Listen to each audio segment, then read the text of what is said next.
Hi, last Friday I had this revelation in the morning while I was driving, and I just want to share with you. I've been thinking about this passage for a very, very long time, for many years, and it's like, what's the point of this anyway? You know, as I read to you the passage, you will understand a bit more what I'm saying. So, Matthew chapter 17, verse 24 onwards.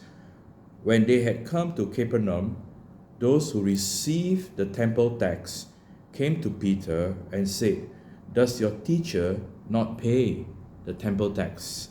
He said, "Yes." And when he had come into the house, Jesus anticipated him, saying, "What do you think, Simon? From whom do the kings of the earth take customs or taxes? From their sons or from strangers?" Peter said to him, "From strangers." Jesus said to him, "Then the sons are free. Nevertheless, lest we offend them, go to the sea, cast in a hook, and take the fish that comes up first. And when you have opened its mouth, you will find a piece of money. Take that and give it to them for me and you." So my question is, it's not a really big amount, right? It is common. It is ordinary.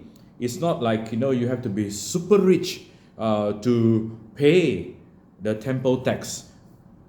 Everybody is expected, right, to pay the temple tax. I'm not so sure whether there was any special cases as sponsored, whatever, but I think it's quite a regular thing to pay the temple tax. And why is such a miracle is needed there? Why is this elaborate effort, right? For the Lord Jesus, that Peter had to go to the sea, cast in a hook, take the boat out, cast in a hook, and take the fish that comes up first. Probably they went fishing, okay? Probably they went fishing, not just to get that one fish that had the temple tax, right? A piece of coin. So I mean, while ministering, while serving, they are still, once in a while, they still go into, you can call it tent ministry, like Paul. But this is supernatural tent ministry. Supernatural because they had a supernatural experience. But my question remains, why such elaborate effort to get the miracle just to pay for the temple tax? And Jesus explained it. So the Lord, when he does something, he explained it, that there was a teaching. More than the miracle itself, there was a teaching. There was a message being conveyed. And Jesus said, "What do you think, Simon? From whom do the kings of the earth take customs or taxes? From their sons or from strangers?" Peter said to him, "From strangers." Jesus said to him, "Then the sons are free.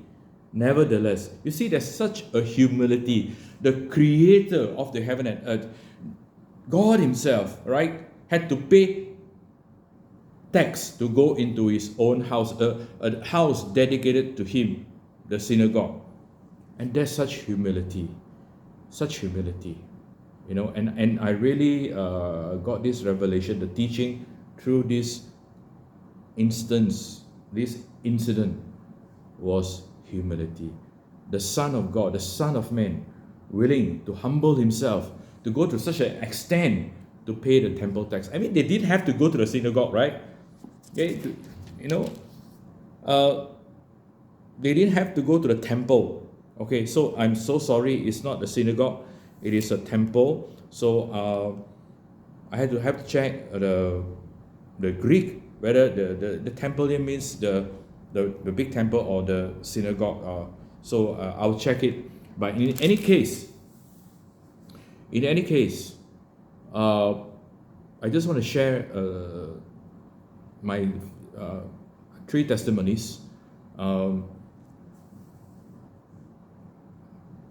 Once I was in real estate industry, as a real estate negotiator for 15 years. So I just want to share with you 3 incidences. There's one time on a Saturday, I got a call, like 1:30 in the afternoon. And this man, I really don't know him. He was in front of the factory at Rawang Integrated Industrial Park. I was in my house at USJ1, about 35 minutes drive. On Saturday, no traffic, right? So without traffic, 35 minutes. So, but you get calls all the time, people looking at the signboard, and when that person called and said, I'm here, and I'm in front of the property. Wow, you suddenly appeared, I do not know you, you're in front of the property, and he wanted me to go there, right? To go there, because he's standing in front of the factory. He wants to access and inspect the property. So, I could have said, why don't you give me your fax, or, during that time, we don't really use, usually we use a fax, right? Usually we use a fax, and that shows how long ago was this. And I could say, you give me your contact, and normally I will check their background, because anybody can call you just to get information. It could be another real estate agency as well, so I have to check. But somehow, in humility, I just say, okay, I'll go right now, just wait for me, just go, and I closed that deal. The factory was sold at 6.5 million. Another incident was, I saw a semi-detached factory at Tamasha Industrial Park, which is near my house, at Glen Mary area. So the owner who is occupying that property put up the signboard. I found later it wasn't the husband, but the wife, who is also the kind of GM there, was the one who put up that signboard. And I called the owner. His number was at that signboard, their own signboard, right? Can I put my signboard as well, and real estate agency signboard? He said, okay. So I hang my signboard side by side with the owner's signboard. So, and a few days later, as I was going around that place, I found my signboard upside down, face down, on the grass. It had been raining, so the signboard was the face of it was dirty, and so I wasn't prepared. I didn't have any cloth or just to clean up. So I found somebody threw away the cigarette box, and inside the cigarette box there is some kind of paper, right? It's kind of a silky paper. So I use that to rub it and clean my signboard, and take the wire from my car and just hang it back there, in humility, because I suspected who did that. I know it must be the owner. No one dares to throw away another agency signboard. I mean some people do that lah, but very likely it's the owner himself, not the husband but the wife. So I think, yeah, because the husband was kind of gentleman, but the wife is a bit different. So, and later, I know I got a call. The call came from a few units away. They're already occupying the same type of property a few doors away, and call me. Imagine, they did not call the owner signboard, instead call me. And I closed that deal. Rental was around 23,000. So another one was, it was a warehouse, and there was like 10 or 15 real estate agency signboard there. So I put my signboard as well, but what's the point? You have like 10 or 15 different agency signboards there. So I decided to do something different. I put 10, my signboard, I put 10 there. It kind of like, it will make up about maybe 50% of the signboard is my own signboard. And one day my boss my big boss, no, the one above my immediate boss, he drove by and he saw and he said, "Wow, this is not right. I cannot accept this." And he called my immediate boss. He said, "Ask me to take down my signboard. Just leave it one or, you know." And in anyway, one day, someone called me. You know, imagine.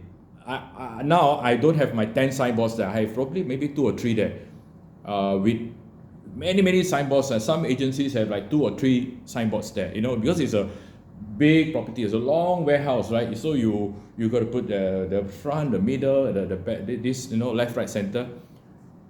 And he called me. He says, "I want to rent this property." I said, "Okay, let me arrange viewing." And he said, "No need to view. I already viewed it." Why? I say, I do not know you. You know, no, I reviewed it through another agency, but I want to close the deal with you. I closed the deal on that day itself. You know, of course, he did not bring his checkbook, but it was, I think, a Saturday, and Monday he gave the 1 month down, 1 month earnest deposit, or we call it 1 month to confirm 1 month's rental to confirm, and that warehouse was rented at 85,000 per month. So in life, you know, when the Lord wants to bless us financially, we go through ups and downs, you know, twists and turns, and that is the humility the process of humility that we must go through. And I find that this is like one of the ingredients in the DNA that the Lord has done in my life. And you know, my name is Zack Low. How low can you go? So, but you can go very low. If you really want God to bless you, really want to see the supernatural, you must go very low. God bless you.